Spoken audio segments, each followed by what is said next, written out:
В ефірі Лайв-студія. Мене звати Світлана Пензова. За виборами в Україні спостерігатиме канадська місія. І цієї години до нас завітала Оля Одинська-Ґрод, керівник місії Канади 2019 в Україні. Вітаємо вас. Nice to meet you here in our studio. Thank you very much. Допомагати у спілкуванні буде перекладач Олеся Островська. Вітаємо вас також в нашій студії. Отже, перше питання, звісно, буде про місію. Розказати про те, коли почалася робота і з якою метою. So, of course, the first question will be about your mission. When did you start your work and what's the goal of the mission?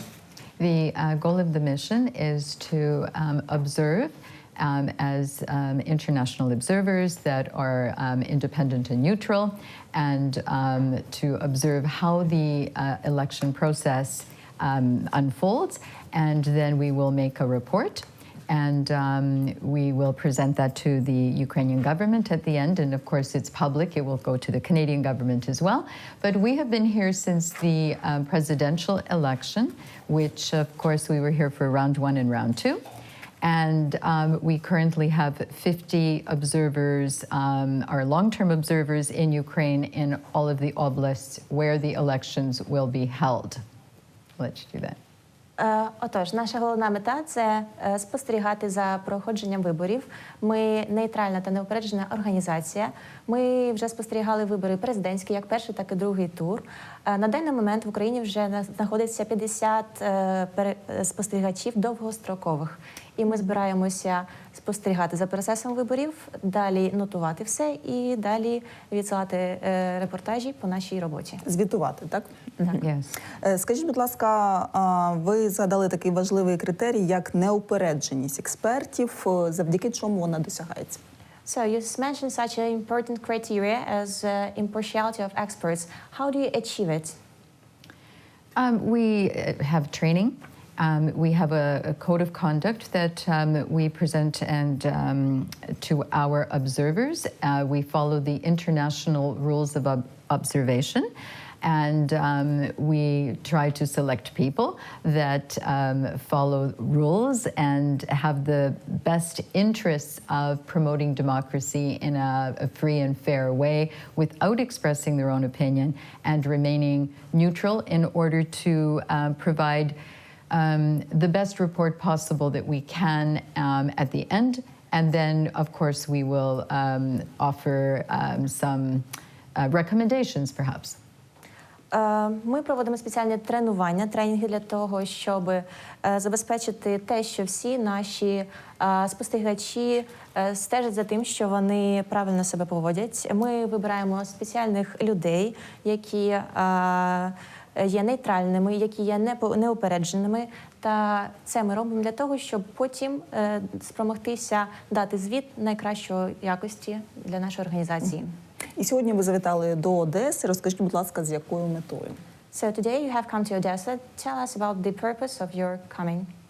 The purpose is to visit and work with our 2 long-term observers that are posted here in Odessa to see how the training is executed, how they are doing in the field, how we work with them, we meet the different interlocutors, the organizations, you know, the police department, women's groups, various candidate groups, etc. So they offer us the opportunity to work with them.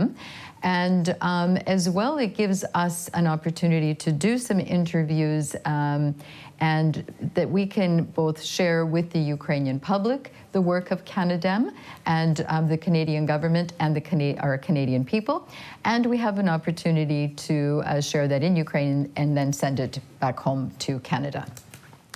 Наша мета візиту – це працювати разом з нашими довгостроковими спостерігачами та дивитися, як проводиться їх тренування. Також ми дивимося, як вони вже працюють. Ми проводимо інтерв'ю та проводимо бесіди з представниками різних партій, кандидатів, також з поліцією, з представниками груп жінок.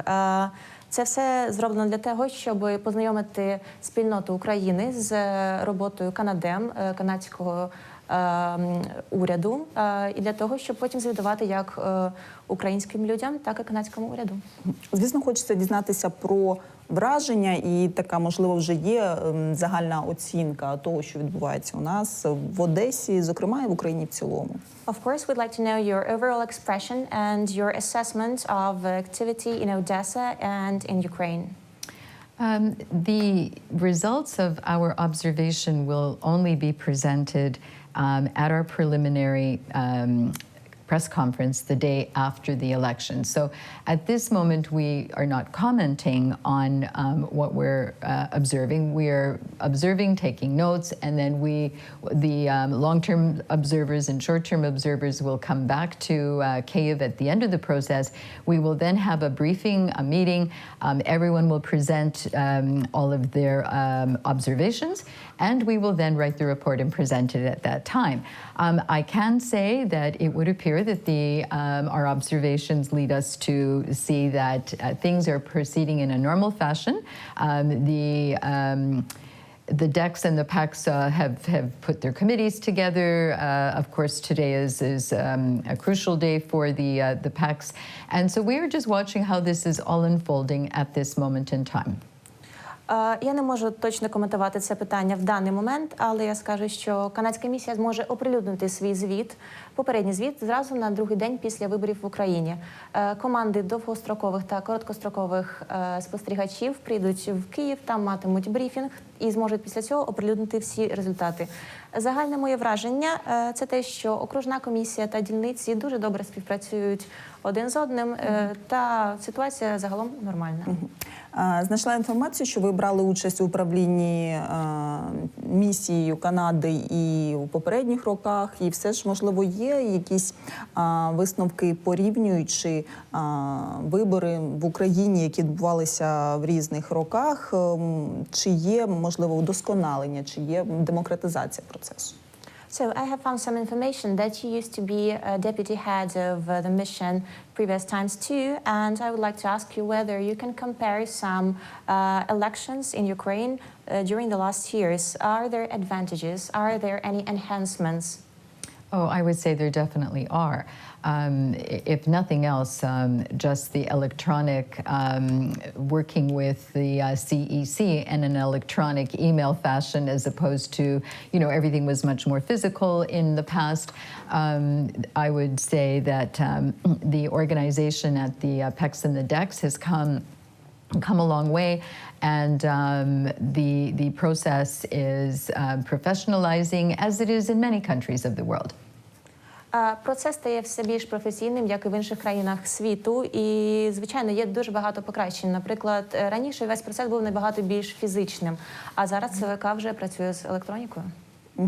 Чи, таке питання, звісно, говорять наші політики, що треба в ідеалі переходити на електронне голосування, електронні вибори. Наскільки Україна готова до цього? There is such a question. Our politicians say that Ukraine should come to electronic voting. And how Ukraine is ready for that? Is it ready? I think it's a matter of mechanics. We do some electronic voting where I live in Ontario and Canada.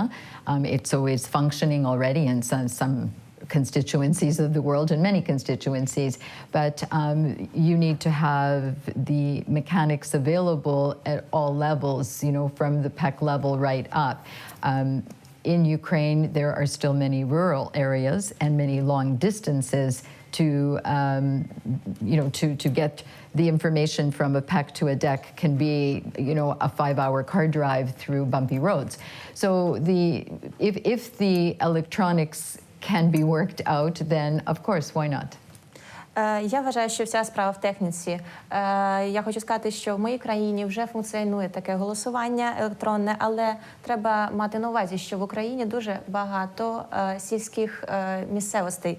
І тому, наприклад, щоб довести бюлетені, треба по поганих дорогах проїхати, скажімо, 5 годин. Тобто, коли буде техніка, тоді буде електронізація процесу. Ви зачепили важливе питання. Звісно, українські глядачі хочуть почути про особливості виборів в Канаді, як відбувається виборчий процес у вашій країні, які є відмінності від українського процесу. So you touched upon a very interesting question. Of course, Ukrainian people would love to hear what's the difference between Canadian and Ukrainian election process, and what are the peculiarities of electoral process in Canada? Well, I think the first thing is we have many less candidates, which makes it a little bit simpler, certainly for the evaluation of the voter. Ну, по-перше, у нас набагато менше кандидатів, і це робить процес набагато легшим, як мінімум, по оцінюванню голосів. The other thing is that we have a system of writing associations where people are working continually through the entire, every year, continually on a political process. It's not just before the election. So it's a much more continuous process where there are opportunities to be looking for candidates in advance and, putting together your party platform, etc. Також у нас існує система асоціацій, в якій люди працюють протягом всього року. Тобто вони не переривають цей процес, і вони можуть знайти кандидатів зарані, вони можуть це підготувати зарані. We do not have two vote system as you do here. Of course, you have your party slate and your majoritarian system. We cast one ballot. However, we have a situation where we cast our ballot for the person in our local riding, and that then reflects for the party that person represents. And there are always conflicts of emotion in people, because you may love the candidate in your riding, but maybe not so happy that vote is going towards this person for prime minister. So it's not a simple process for us either. В нас нема так, як у вашій країні, двох бюлетнів. Ми не голосуємо по мажоритарній і по партійній системі. Ми голосуємо за кандидата. А надалі цей кандидат вже приєднується до якоїсь партії. Тому буває такий іноді емоціональний дисонанс, коли ми голосуємо за кандидата, і, можливо, ми не хочемо бачити цю партію влади або там представника, якогось представника цієї партії у владі. So the election process is one that in Ukraine and Canada requires some attention from the voter to study the platforms, the campaigns, and to have a feeling of confidence in the person that they are going to vote for. Тобто виборчий процес як в Україні, так і в Канаді потребує від виборців уваги до свого вибору. Вони мають вивчити програму, вони мають вивчити платформу, щоб точно знати, якого кандидата підтримати.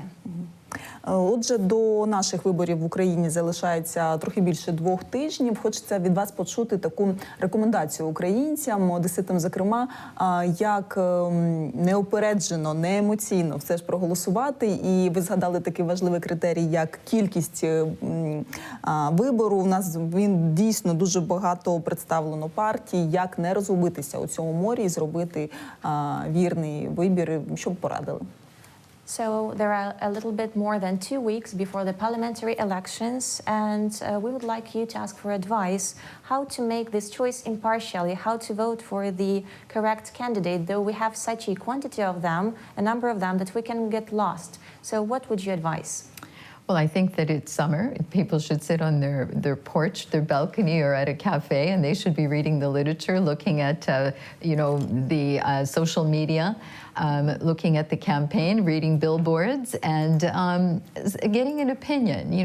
Everybody has something that is close to their heart, that they believe in and that they would like to see. And so therefore, it's really about education and informing yourself. And it doesn't have to be a difficult study. It can be done in a pleasant way. Я вважаю, що це не має бути якась дуже складна робота по вивченню всього. Це може бути щось приємне, тому що я бачу дуже багато людей, які сидять в себе на балконах в такий приємний літній час, і вони щось приємне читають, вони думають. І це має бути скоріше вибір серця і те, що людині подобається. Але все ж важливо прочитати програму і знати, за кого ви будете голосувати. Я дякую вам за важливу розмову. Оля Одинська-Ґрод, керівник місії Канади 2019 в Україні, та перекладач Олеся Островська були гостями лайв-студії цієї години. Студію провела я, Світлана Пензова. Залишайтеся на 7-му.